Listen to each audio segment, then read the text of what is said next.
Hi everyone, this is your midterm review for obviously your midterm that will occur next week. You have 4 questions, each word 25 points and 2 hours to take it in.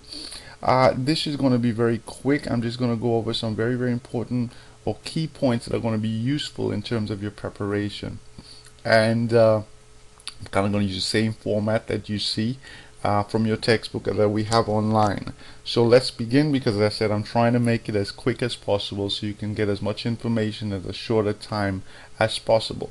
Let's go on to chapter 1. And chapter 1 is our introduction to strategy. And the first question I guess we all have or we ask is what a strategy is. It's a plan of activity to help an organization realize present and future accomplishment of objectives. That's important because within that definition we have the idea of strategy, the concept of strategy being a plan, something that we're actually purposeful in terms of creating. But also in that definition we have the time element, that the firm is not only concerned with its survival and its success today, but the firm also wants to ensure sustainability of success, or what we have termed competitive advantage in the future.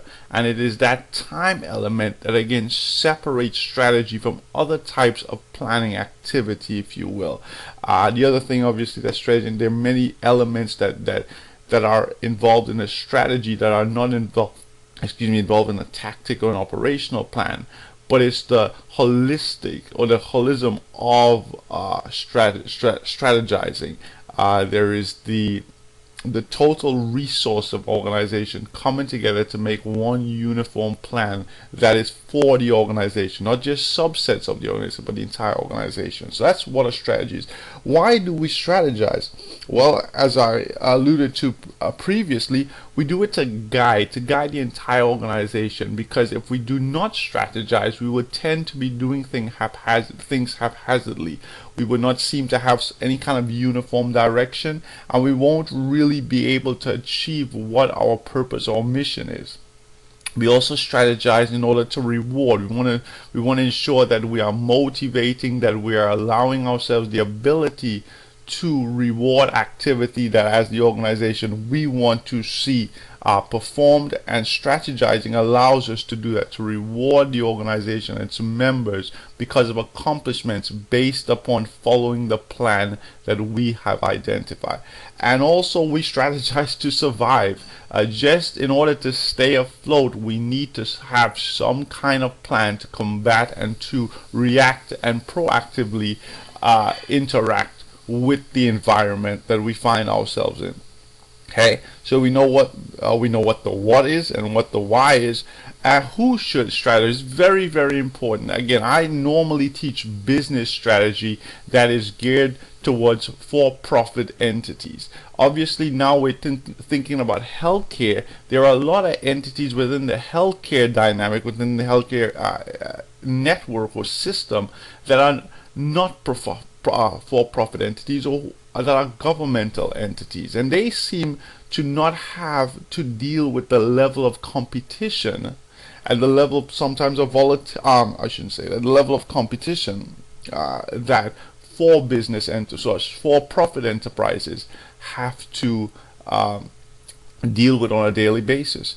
However, if you are an organization, any organization, and you exist in a dynamic environment, meaning one that is changing. It doesn't have to change every day, it doesn't have to change every year, but there is some element of change within your organization, within your external environment, I should say, then you require, or you would be best suited to have a strategy. So it's not about just being involved in competition. If you're in a dynamic environment, you require strategy. Why? Because strategy is all about aligning the firm's abilities with its external environment. So if either one of those ingredients change, either your abilities happen to change or be altered, or your environment happens to change, you're going to require a strategy or re-strategizing. And so all entities that happen to exist in environments that change need strategies, and so that pretty much covers the length and breadth of all organizations that we can think about. How do we actually go about creating and implementing a strategy? Well, we first start with some mission, what we actually want to achieve, why are we here, and also within that mission we can normally consider a vision, because as I said, the first element, what, we're not only concerned about today's survival, we're also concerned about our future sustainability. So you want to start with some mission, some overlying goal, some intent, some raison d'etre for being here, what we want to accomplish.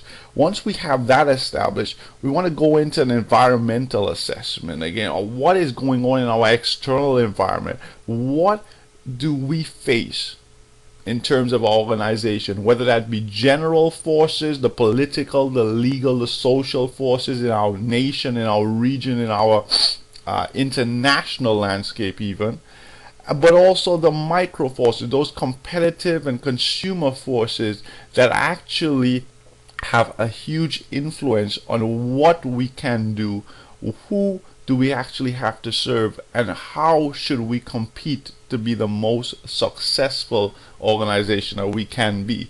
And so recognizing the environment where we happen to be is very, very crucial, because again, it's the environment that grants us these opportunities, these areas in which to create value, and also the areas in which to increase our success. And success, for many entities in non-profit, in the healthcare industry, is not necessarily measured by profit, but it can be measured in terms of societal value, in terms of return for contributors, in terms of board of directors directives and goals. Have we accomplished that? So whatever your definition, whatever your concept of success is, you want to recognize opportunities to increase that, and that's in your external environment.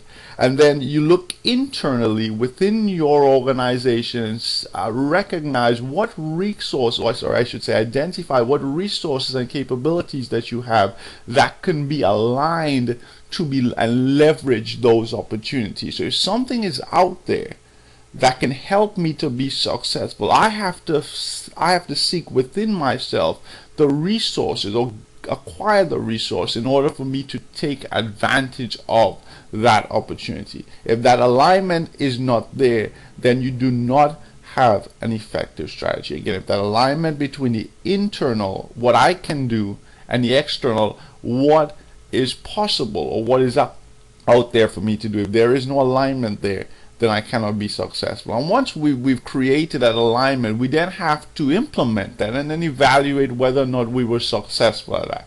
And there are many elements to evaluation, and we've looked at some of those, and we'll look at some more of those as we go on in the course.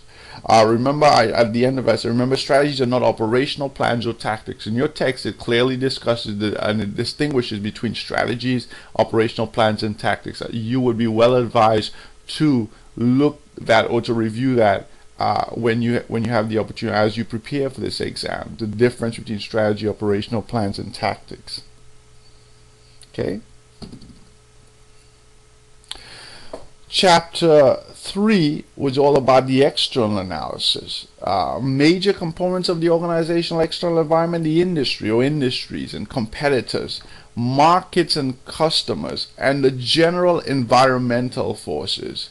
What are the strategic benefits of an external analysis? Well, it allows, as I said previously, the firm to align itself with what is occurring in the environment, to get what you require internally to take advantage of the opportunities externally. In healthcare, if we recognize that there is a type of disease, or there is a type of treatment that is being required or is being valued by customers, by consumers in the environment, we can then find out, or we can then identify the resources, or acquire the resources and capabilities that we need to take advantage of that in order to align ourselves to better serve the environment. It helps us to respond. Obviously, changes that occur, governmental changes, legal changes, competitive changes, market changes. If we are in touch with the environment, we can more quickly and more effectively respond to that. Identify again the potential gaps in the environment where customers are not being served, where value is not being created as effectively as it can, and for us to then utilize what we have or what we can acquire to go ahead and serve those areas and again be successful. To prepare, many times we can look out into the environment and recognize trends that are occurring or potential scenarios that will emerge, and if we are aware of these early enough, we can prepare ourselves. Obviously now with the healthcare reform, most of us, not only in the healthcare industry but people outside of it, recognize the potential fallouts and some of the issues that can occur. And if firms, if organizations within the healthcare system fail to prepare for those, then one can argue they did not have a fantastic external analysis system, or they were just ignorant in terms of preparing for the changes in the external analysis. And lastly, what else can come from external analysis is the ability of the organization to effect change. And we see this a lot again in the healthcare system with lobbying, recognizing or identifying that changes, that things are not necessarily akin to the organization, or the organization or its industry feeling that changes need to be made because of their external analysis and their ability to recognize these issues. The firm or the industries can go about attempting to effect change. But all of this comes about because there is an acute awareness by the organization or by its industry, by its network, of its external external environment. It would be somewhat ridiculous for any organization existing in an external environment, especially one that is volatile, to not attempt to be aware. It's kind of like living in a environment much like Louisiana, where the weather is so temperamental, and not wanting to know what it is going to be like today or be like tomorrow. If you do not do that, you might find yourself, many times like I did, caught unawares, wearing the wrong thing, being either too warm or too cold, and absolutely not being happy. So firms and organizations, network systems have to be aware of the external environment. This slide is very, very important, not necessarily because you have to know all of these points specifically and you have to be able to memorize it, but it kind of gives you a good procedural approach to doing an external environmental assessment. It says at the very beginning you have to identify the most influential environmental forces. This is very, very key, because if you are especially a small entity, there is no way for you to, one, be able to identify or recognize all the forces in the environment and to respond effectively to all the forces. There is absolutely no way. Even if you are a large organization, because of the reality of finite resources, you're going to have to determine which force is most influential to your organization, and that changes over the span of your life cycle, of your tenure as a firm. And so that's why you have, again, to continuously be aware and be involved in this kind of assessment. So what's most influential? What is most important? What is going to affect my organization in the most impactful way? And I have to, that's my first step. And then identifying critical industry and market issue. Okay, so beyond just the general forces, what critical industry, competitive forces, supplier forces, employee substitute force, and all those are going to affect me? And then the market issues. What's happening with my consumers? Where are my consumers? Is my segment shrinking? Is it expanding? Is the demographics changing? Anything that is going to affect my market, I have to be somewhat, or anything important that's affecting my market, I should say, I have to be I have to be concerned about.